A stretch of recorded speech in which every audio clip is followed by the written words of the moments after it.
नमस्कार। आज मेरे साथ फिर से प्रोफेसर अभय दुबे साहब और जैसा मैं कहता आया हूं कि उत्तर प्रदेश की राजनीति नहीं, देश की राजनीति में भी, और खास करके जहां ये हैं सीएसडीएस में, पुराना इतिहास जो आप जिस तरह से आपने यूपी को कवर किया है, उसको गणित के तरह से भी, केमिस्ट्री की तरह से भी, फिजिक्स की तरह से भी आप ठीक से समझते हैं। प्रोफेसर साहब, आपका स्वागत है कार्यक्रम में। सबसे पहले तो आज क्योंकि बात अमित शाह साहब से शुरू करें, परसों वो उत्तर प्रदेश आए और मैं तो उसको कहूंगा वो अजीब तरह क्या उन्होंने कैंपेन शुरू किया। वो कहने लगे कि यहाँ पे तो रात में 12 बजे 16 साल की लड़की गहने पहन के, एक तो या तो इन लोगों की हिंदी कमजोर है तो हिंदी में ना बोले, गुजराती में ही बोले। 16 साल की लड़की क्यों गहने पहन के घूमेगी हिंदुस्तान में? तो अभी तो इलीगल भी है 16 साल में शादी करना। तो ये सब जो इन्होंने जो भी रखा यहाँ बुनियाद, उसमें कहीं भी डेवलपमेंट की बात नहीं, वही पुराना हिंदू मुसलमान, इंडिया पाकिस्तान, यही सब बातें थी। आपको क्या लगता है? आप तो और इन्होंने बिल्कुल ये डिसाइड कर दिया कि वही इंचार्ज हैं, ये कहीं कोई गलतफहमी ना हो। अमित शाह की विजिट को आप कैसे देखते हैं इलेक्शन के चश्मे से? देखिए बंधुवर, आपने शुरू में कहा कि मैं फिजिक्स, केमिस्ट्री और गणित की तरह उत्तर प्रदेश की राजनीति को समझता हूं। तो मैं ये कहूंगा कि जो प्राकृतिक विज्ञान है, उनकी तरह राजनीति को नहीं समझा जा सकता, क्योंकि राजनीति के कोई स्थायी नियम नहीं होते। जो नियम 2017 के चुनाव में लागू हो रहा था, वो नियम अब 2022 के चुनाव में लागू नहीं होगा। मैं भी इस बात को समझता हूं और आप भी इस बात को अच्छी तरह समझते हैं, क्योंकि 2017 के बाद स्थिति पूरी तरीके से बदल गई है। 2017 में लोगों ने देखा नहीं था कि उत्तर प्रदेश में भारतीय जनता पार्टी की सरकार कैसी चलेगी। उन्हें नहीं पता था कि योगी आदित्यनाथ मुख्यमंत्री बनाए जाएंगे, लेकिन योगी आदित्यनाथ मुख्यमंत्री बनाए गए। क्यों बनाए गए, इसके बारे में तो हम लोग कई बार चर्चा कर चुके हैं। आगे भी कभी इसके बारे में विस्तार से और केवल इसी विषय में चर्चा होनी चाहिए कि आखिरकार किस तुफैल में इन्हें मुख्यमंत्री बनाया गया था। इसी के साथ में लोगों को यह नहीं पता था कि एक आदमी जो कि भगवा वस्त्रधारी है, जो कि तकनीकी रूप से योगी है और साधु है, जिसकी कोई जाति नहीं होनी चाहिए, वो एक ऐसा बंदोबस्त, ऐसा राजकीय बंदोबस्त कायम करेगा जिसमें एक जाति की प्रमुखता देखी जाएगी। अब वो एक विवादास्पद विषय है। वो सब कैसे हुआ, क्या हुआ, इसमें योगी की क्या भूमिका रही, इसमें भाजपा आलाकमान की क्या भूमिका रही, भाजपा आलाकमान ने ऐसा क्यों होने दिया, अगर होने दिया तो क्या जानबूझकर होने दिया और उसके पीछे क्या उनके मकसद थे। इन सब बातों पर विशेष रूप से सोचने की जरूरत है और कुछ निर्णयों पर भी, कुछ व्यवहारिक और समझ में आने वाले निर्णयों पर भी पहुंचने की जरूरत है। जहां तक अमित शाह का सवाल है, अमित शाह का भाषण मुझे लगा कभी भारतीय जनता पार्टी अभी तक ठीक से तय नहीं कर पाई है कि उत्तर प्रदेश में उसका मुख्य तर्क क्या होगा, उसकी मुख्य दलील क्या होगी। पिछली बार आसान था, अखिलेश की सरकार थी, तो वो बहुत आसान था इस बात को चुनाव लड़ना। इस बार भाजपा के लिए मुश्किल है। योगी जी की सरकार के पास विकास के कोई बहुत दिखाने के लायक काम नहीं है, कोई लंबा चौड़ा ऐसा कोई उनके पास उपलब्धियों का कार्ड नहीं है जिसको दिखा के वो कह सकें कि भाई हमने 5 साल में ये किया है। एक चीज है जिसको कहते हैं कि हमने कानून और व्यवस्था संभाली, उसको संभालने के क्या तरीके थे और कितनी संभली, इसके ऊपर चर्चा की जा सकती है। शायद इसी बात को वो कह रहे थे कि 16 साल की लड़की वगैरह, तो वो जो इस तरह की बातें जो मोदी जी और अमित शाह करते हैं, और फिर जब उन्हें उनकी गलती याद दिलाई जाती है तो चुप्पी साध जाते हैं। तो इसको हम लोगों को नजरअंदाज कर देना चाहिए, क्योंकि कोई फायदा नहीं है, वो आदत है उनकी। वो इस तरह की बातें करते रहेंगे, उल्टी सीधी बातें करते रहेंगे। अब 2 तरीके हैं उत्तर प्रदेश का चुनाव जीतने के लिए। एक तो ये है कि आप जातियों का मीजान जो पहले बना था उसको आप फिर से साधें, तो भाजपा वो करते हुए दिखाई पड़ रही है। किस हद तक कर पाएगी वो बात अलग है, लेकिन वो करते हुए दिखाई पड़ रही है। भाजपा की कोशिश है कि उसको किया जाए, और उसमें वो योगी जी की मान भी रहे हैं, नहीं भी मान रहे हैं, और कभी कभी बिल्कुल भी नहीं मान रहे हैं योगी जी। और दूसरी तरफ वो योगी जी की जो एक बाहुबली मुख्यमंत्री की छवि है, उसके सहारे चुनाव लड़ना चाहते हैं जी। और तीसरी तरफ वो नरेंद्र मोदी की जो एक हिंदुत्ववादी राष्ट्रवाद है, जिसके तहत उन्होंने धारा 370 हटाई, या हटाई नहीं बल्कि धारा 370 का वो एक पहलू हटाया उन्होंने, जिससे कश्मीर को विशेष दर्जा मिलता था। और उसके बाद अयोध्या में राम मंदिर का जो सुप्रीम कोर्ट के फैसले के बाद में राम मंदिर बनने की जो शुरुआत हुई, तो इन सब बातों का सहारा लेकर वो मैदान में उतरना चाहते हैं। मुझे लगता है कि ये कुछ कमजोर किस्म की रणनीति है, कुछ उखड़ी हुई रणनीति है, ये बहुत, इसके पैर बहुत जमे हुए मुझे नहीं लग रहे। जी जी, जी। मैं एक और चीज देख रहा हूँ साहब, क्योंकि हम्म। अगर आप आपस में किसी से बात करें, जो हम लोगों के दोस्त मित्र जो भी भाजपा के समर्थक हैं साथ में, एक under current against Amit Shah जरूर है, इसमें कहीं कोई दो राय नहीं है। लोगों को अमित शाह का व्यवहार, उनकी स्टाइल ऑफ वो, दूसरी तरफ ये भी है कि जैसे होता नहीं है, मैं आपको एक छोटा सा अपना व्यक्तिगत उदाहरण दे दूं। मेरी नतनी जो है वो, मुझको लगता है कि किसी को तुम ठीक कर दो, जब तुम आओ तो, अभी मुझे जाना है उन सबको लेने बंबई, तो वो मेरे लड़के से कह रही थी कि मामा नाना से कहना डंडा लेके आएंगे, मैं उनके एक दो दोस्तों को ठीक करना है। तो अमित शाह साहब का वो थोड़ा सा एक है कि ये डंडा लेके आएंगे, ईडी को लेके आएंगे, तो ठीक कर देने वाले हैं। लेकिन बाई एंड लार्ज जो भाजपा के जो लोग हैं, उनको इनकी जो पॉलिटिक्स जिस तरह की ये करते हैं उसमें बहुत नहीं, वो अंडर करंट है। 100 लोगों का टिकट कटेगा कम से कम, जैसा वो घोषित उन्होंने कहा है कि हम कम से कम 1/3 लोगों का टिकट कटेगा। जी जी। तो अच्छा, दूसरी तरफ वो कह रहे हैं कि अब उनको कोई दूरबीन लेके, वो बता रहे थे उनको कोई बाहुबली दिखाई नहीं दे रहा है, जो उत्तर प्रदेश से बाहुबली भाग गए हैं। ये सारा कुछ मिला के, कुल मिला के मुझे एक तरफ लगता था कि योगी जी अगर नेतृत्व करें, या मान लीजिए केशव प्रसाद मौर्य करें, तो एक वर्ग विशेष उनके साथ जुटेगा। अमित शाह साहब के अगर नेतृत्व कर रहे हैं पूरे इलेक्शन का, तो जैसा फायदा पहले हुआ था, मुझे ऐसा लगता है वो बैकफायर करेगा इस बार। देखिए, अमित शाह के नाम पे वोट तो नहीं पड़ता, लेकिन वो एक प्रबंधक हैं, वो एक चुनाव प्रबंधक हैं जो कि बड़े परिश्रमी हैं। अमित शाह से हम नाराज हों या खुश हों, एक तो बात माननी पड़ेगी कि बहुत मेहनती हैं, बहुत ही कटिबद्ध हैं, और वो आखिर तक हार नहीं मानते हैं, आखिर तक वो लगे जमे रहते हैं। उनके बारे में सुना जाता है कि अगर वो कहीं पब्लिक मीटिंग करने जाएं और वहां पे केवल 10 लोग आए, तो 10 लोगों को भी अपना पूरा भाषण सुना के आएंगे। ऐसा नहीं कि वो बीच में चले जाएं, मतलब बोले 10 लोग हैं सही, 10 लोगों के सामने ही हम बोलेंगे।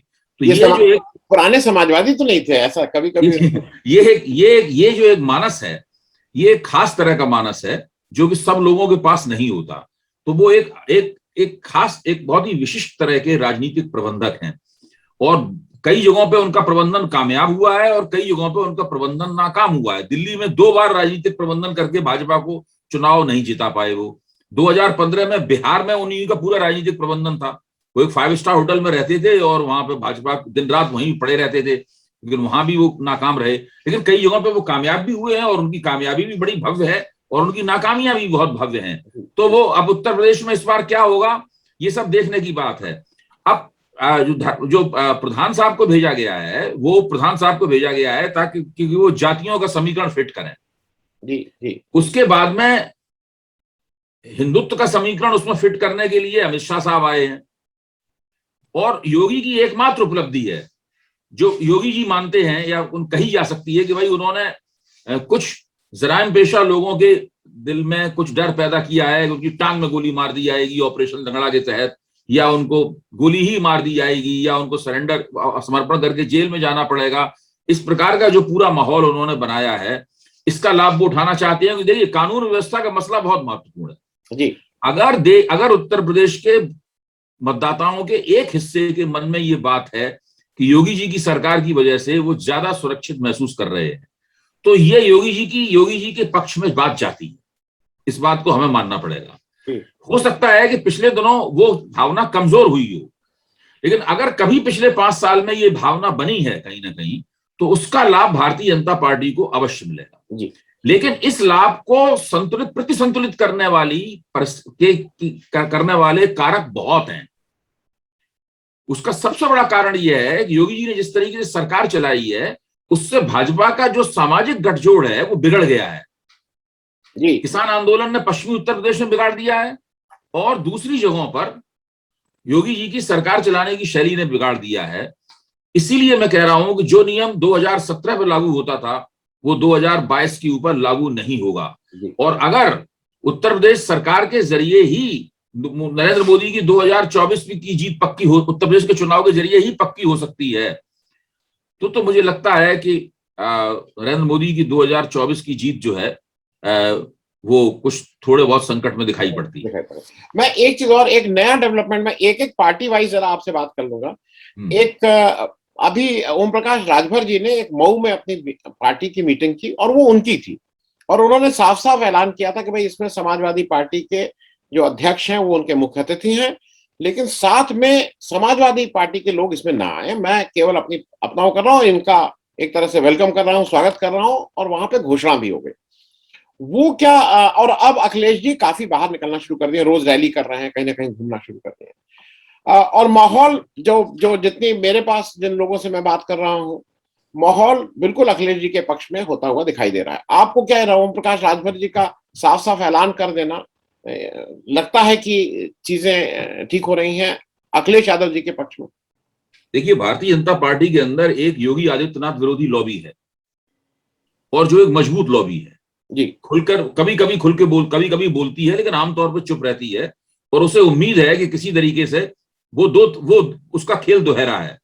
पहला तो यह है कि सरकार भाजपा की ही बने, लेकिन इतनी कम सीटें मिलें, बिल्कुल मामूली बहुमत प्राप्त हो, ताकि योगी आदित्यनाथ, ये कहा जाए योगी आदित्यनाथ की वैसे देखिए भाजपा की ये करीबन 70-80 या 90 सीटें कम हो गई, जी तो इनको दोबारा मुख्यमंत्री बनने का मौका ना मिले। जी इस लॉबी के लोगों से अगर आप बातचीत करें तो वो ये मानते हैं कि अगर ओम प्रकाश राजभर घोषित रूप से अखिलेश के साथ जुड़ते हैं, जो कि अब वो जुड़ गए हैं, क्योंकि मेरी जब बातचीत हुई थी तब वो जुड़े नहीं थे उस तरीके से, घोषित रूप से तब वो भाजपा के साथ भी बातचीत चला रहे थे। हाँ अगर घोषित रूप से वो अखिलेश के साथ जुड़ते हैं तो फिर भाजपा को कई जगहों पर नुकसान होगा।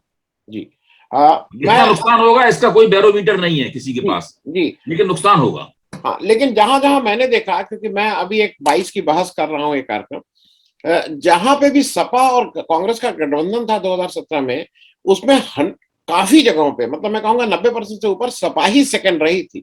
बसपा वहां पे जहां पे डायरेक्ट था, कभी ऐसा नहीं हुआ था कि बसपा सेकंड हो पाई हो। जहां गठबंधन, बसपा कुछ जगह रही है, लेकिन खास करके झांसी, मतलब जब बुंदेलखंड मंडल की बात करें, चित्रकूट मंडल की बात करें, वहां सपा एज अ विपक्षी पार्टी बहुत आगे है बाकी पार्टियों से। मैं एक वैसा दो चीजें और हुई हैं अभी हाल के दिनों में। प्रियंका गांधी बहुत एक्टिव हो गई है उत्तर प्रदेश में, वो रोज आ रही हैं, कुछ ना कुछ घोषणा कर रही हैं। उन्होंने एक 40% का एक शगुफा छोड़ा है, जिसको हम कहें,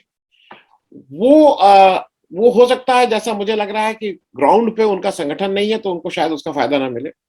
लेकिन मैं ऐसा मानता हूं, माहौल भाजपा के खिलाफ बनाने में वो सफल हो रही है। उसका फायदा हो सकता है सपा को ज्यादा मिल जाए, बसपा को ज्यादा मिल जाए, वो देखने की बात है, लेकिन माहौल तो बना रही है। देखिए, उन्होंने महिलाओं को 40% टिकट देने वाली बात कही है, इसका स्वागत किया जाना चाहिए। वो उन्होंने काम उनका ठीक है, हर दृष्टि से देखा जाए। लेकिन उसका कांग्रेस को कितना लाभ मिलेगा और महिलाओं का वोट इसकी वजह से क्या कांग्रेस की तरफ आएगा, इसके ऊपर विचार करने की जरूरत है। अभी मैंने भास्कर में पिछले हफ्ते एक लेख लिखा था, बहुत लोगों ने उस लेख को पढ़ा, बड़ी उसकी प्रतिक्रिया आई, खासतौर से कांग्रेस जनों की तरफ से मेरे पास कई फोन आए। उस लेख में मैंने लिखा था कि महिलाएं लैंगिक चेतना के आधार पर वोट नहीं देती हैं। भारत में लोकतंत्र की प्रकृति मुख्य तौर पर सामुदायिक है, ये समुदायों का लोकतंत्र है। समुदाय जिधर तय करता है उधर पुरुष भी वोट देते हैं, महिलाएं भी वोट देती हैं, और युवा भी वोट देते हैं उसके, यानी नए वोटर जो फर्स्ट टाइम वोटर हैं वोट देते हैं। इसका मतलब ये नहीं कि कोई महिला लैंगिक चेतना के आधार पर वोट नहीं देती। जो जेंडर कॉन्शियसनेस है, कुछ महिलाएं देती हैं, लेकिन उनकी संख्या इतनी कम है कि वो किसी प्रतिशत का निर्माण नहीं करती। देखिए, प्रियंका गांधी महिलाओं को कितने भी टिकट देते हैं, यादव स्त्रियां कांग्रेस को वोट नहीं देंगी, जाटव स्त्रियां कांग्रेस को वोट नहीं देंगी। इसी तरह ब्राह्मण स्त्रियां कांग्रेस को तब वोट देंगी जब ब्राह्मणों के बीच में यह तय होगा कि उन्हें बीजेपी को वोट नहीं देना है। तो इससे मुख्य तौर पर कांग्रेस के पक्ष में कोई महिलाओं की लहर नहीं आने वाली है। लेकिन एक काम जरूर हो सकता है कि चूंकि महिलाओं के वोट भारतीय जनता पार्टी को सबसे ज्यादा मिलते थे, तो इस निर्णय की वजह से जितने भी, मान लो 1%, 2%, आधा प्रतिशत, 0.25%, 1/4%, जितने भी वोट कांग्रेस को महिलाओं के बेशी मिलेंगे वो भाजपा के खाते से आएंगे। जी। तो कुल मिलाकर इससे नुकसान भारतीय जनता पार्टी को ही होगा। प्रियंका गांधी ने अपनी जो छवि चमकाई है और कांग्रेस को थोड़ा मजबूत दिखा रही है, मतलब उससे क्या होगा कि जहां भी ब्राह्मण मतदाता भारतीय जनता पार्टी से नाराज हैं या दुखी हैं या निराश हैं, जो भी उनकी मानसिक स्थिति हो, तो वो कहीं हो सकता है कि कांग्रेस को एक अपने भाजपा के स्वाभाविक विकल्प के रूप में देख लेंगे। कांग्रेस उनकी पुरानी पार्टी रही है, तो इस लिहाज से जो प्रियंका गांधी ने किया है उसका कांग्रेस को एक मार्जिनल किस्म का लाभ हो सकता है, जो कि भाजपा के नुकसान में जिसका अनुवाद होगा। जी नहीं, मेरा प्रश्न भाई साहब ये अभी भी, और मैं क्लियर कर लूं कि उसका जो नुकसान भाजपा का कर रही है माहौल बनाने में, मेरे हिसाब से उसका ज्यादा फायदा सपा ले जाएगी सीट के रूप में, ठीक है, लेकिन माहौल बना रही है, मेरा देखिए सिर्फ कहने हमेशा ही होता है। अगर आपने पिछली अभी जो सपा बसपा का जो आपने जी बताया था, जी जी समाजवादी पार्टी के वोट, उसका समर्थन आधार उत्तर प्रदेश में डेमोग्राफिकली आबादी के हिसाब से जिस तरीके से बिखरा हुआ है, उसमें सपा का सीट कन्वर्जन रेट हमेशा बसपा से या दूसरी पार्टियों से ज्यादा होता है। जी ये एक स्ट्रक्चरल कंडीशन है जी जी और हर चुनाव में आपको दिखाई पड़ेगा।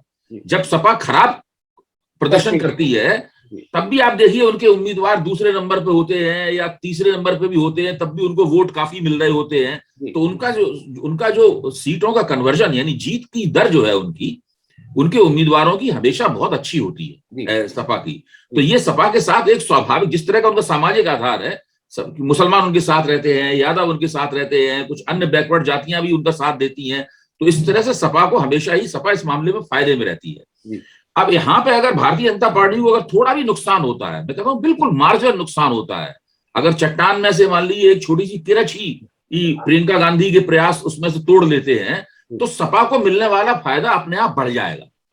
जी ये तो कुल मिलाकर जितनी भी भाजपा विरोधी गतिविधियां हो रही हैं, जी भाजपा को नुकसान पहुंचने की जो भी संभावनाएं और अंदेशे बन रहे हैं, उसका लाभ अंततः समाजवादी पार्टी को ही होगा। जी मैं दो प्रश्न और करके, क्योंकि ये डायरेक्टली उत्तर प्रदेश से रिलेटेड नहीं है, लेकिन देश में आज जो कुछ भी हो रहा है उसका कहीं ना कहीं इफेक्ट चुनाव पे पड़ेगा, क्योंकि सारे लोग चुनाव की दृष्टि से उसका आकलन कर रहे हैं, बहस कर रहे हैं। पहला, एक प्रशांत किशोर ने एक, मुझे समझ में नहीं आई, या तो उन्होंने खिसिया के वो कहा है, उनका एक अभी एक आया, और जनरली जो मैनेजर होता है वो इस तरह के उसको नहीं देने चाहिए, लेकिन वो चूंकि अपने को राजनीतिक भी मानते हैं, मैनेजर भी मानते हैं, उन्होंने कहा है कि नहीं नहीं, भाजपा कई दशकों तक रहेगी, राहुल गांधी का कुछ नहीं हो सकता है। जब इस देश में बहुत सीनियर ऐसे लोग, उत्तर प्रदेश में बहुत से चीफ मिनिस्टर ऐसे बने जिनका नाम भी नहीं था, बहुत से प्रधानमंत्री बने जिनका नाम भी नहीं था, तो मुझे कभी कभी लगता है प्रशांत किशोर क्या किसी भावना ही, हीन तो नहीं बोलेंगे, किसी भावना से ग्रसित हो गए, क्या दिक्कत है?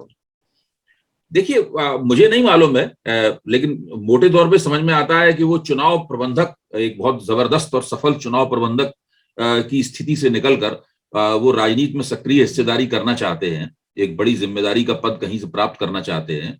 और वो पहले नीतीश कुमार के साथ थे, वहां उनका मामला नहीं हुआ, फिर उन्होंने कांग्रेस में जाने की कोशिश की, वहां भी लगता है नहीं हो पाया। लेकिन मुख्य तौर पर वो चुनावी प्रबंधक की स्थिति से निकलना चाहते हैं। उन्होंने उसमें लगता है उन्हें कि उन्होंने जो शायद उपलब्ध करना चाहते थे वो उन्होंने उपलब्ध कर लिया, वो कुछ और करना चाहते हैं, लेकिन ये तो उनका निजी मामला रहा। जो उन्होंने बात कही है उस बात के ऊपर हम लोग गौर करें। जी उनकी बात सही है, जी उन्होंने बात जो कही है वो बात सही कही है उन्होंने।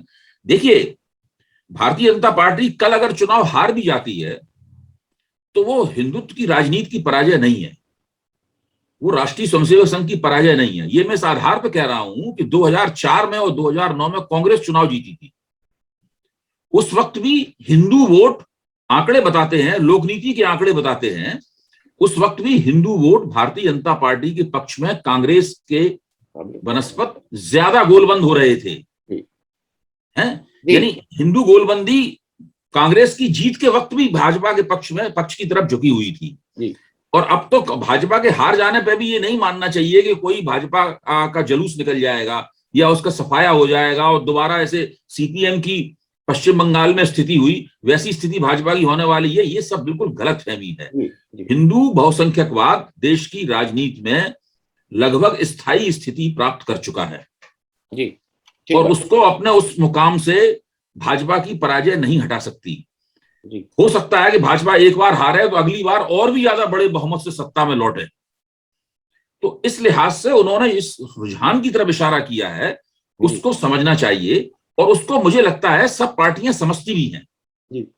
सब पार्टियां समझती भी हैं, क्योंकि कांग्रेस से उनकी नहीं पड़ी, हो सकता है इसलिए उन्होंने ये बात कही हो राहुल गांधी का नाम लेके, लेकिन मुख्य तौर पे उनकी बात सही है। जी और एक अंतिम प्रश्न जो कि बिल्कुल भी डायरेक्टली यूपी चुनाव से नहीं है, लेकिन पिछले एक महीने से पूरा देश उस पर विमर्श कर रहा है, शाहरुख खान के लड़के आर्यन खान, पूरा देश उसी में है। मैं उसको दो चीजें देख रहा हूं, एक तो वो अच्छा या बुरा, नवाब मलिक साहब ने उस केस को उलझा तो दिया ही है, समीर वानखेड़े के ऊपर अब प्रश्न चिन्ह लग गया है। वो कितना सही है कितना गलत है ये तो जांच बताएगी।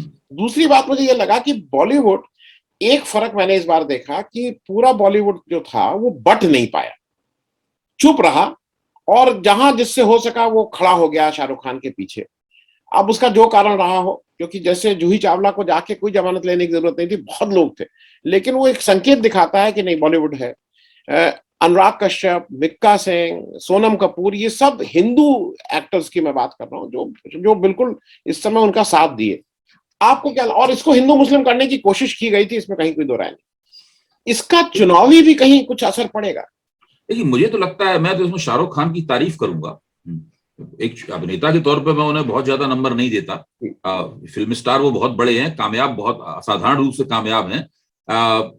मैं कहूंगा कि उन्होंने बहुत बहादुरी के साथ में, धैर्य के साथ में और कुशलता के साथ में इस विपत्ति का सामना किया है। उन्होंने ना कोई बेचैनी दिखाई, ना किसी दुख का प्रदर्शन किया। उन्होंने कानून के मोर्चे पर भी, और कानून के मोर्चे पर खुलकर, और मेरे ख्याल से पीछे से उन्होंने राजनीति के मोर्चे पर भी जो पेशबंदी की, उस पेशबंदी का अंततः पलड़ा उनके पक्ष में झुक गया है। और जो वानखेड़े साहब हैं, मुझे लगता है कि उन्होंने कई जगहों पे हाथ डाला है और बहुत दिनों से वो इधर उधर हाथ डाल रहे हैं, और अब धीरे धीरे उनकी दिक्कतें जो हैं उनका मुंह चिढ़ा रही हैं। तो और जहां तक बॉलीवुड की, बंबई फिल्म उद्योग की एकता का सवाल है, वो एकता भी बड़ी जबरदस्त दिखाई पड़ी है इस वक्त। जी जी। मुझे नहीं लगता कि इसमें बहुत ज्यादा भाजपा समर्थक लोग जो हैं, जो बहुत से हैं भाजपा समर्थक, अक्षय कुमार हैं और भी लोग हैं, वो दरअसल चुप ही रहे हैं इस मामले में, बहुत ज्यादा बोले नहीं है। वो बिल्कुल चुप है। उन्होंने बिल्कुल चुप रहे कि उनको ये भी लगा है कि ये बंदा जो है वो उनको उन लोगों पर भी हाथ डाल सकता है, उनको भी पकड़ सकता है, तब फिर बुरी तरीके से फंसेंगे वो। नहीं, पहले पकड़ा भी है उसने। हाँ, उसके बहाने जब वो एयरपोर्ट मैनेजर, मतलब वो कस्टम अधिकारी थे वहां, तो उन्होंने सबको, उनको एक शायद ये वो अंग्रेजी में एक शब्द होता है लूज कैनन। यस यस, ये वानखेड़े साहब लूज कैनन है, किधर भी फायर कर सकते हैं। इसलिए और इनकी निजी जिंदगी भी बड़ी पेचीदा है भाई। मुझे नहीं पता था कितनी पेचीदा होगी। वानखेड़े इनका सरनेम है, जो कि और हैं ये दलित, साथ में मुसलमान कनेक्शन भी है, माँ मुसलमान थी, फिर निकाह किया था कि स्पेशल मैरिज एक्ट में शादी हुई थी, ये अभी तक तय नहीं हो पाया है।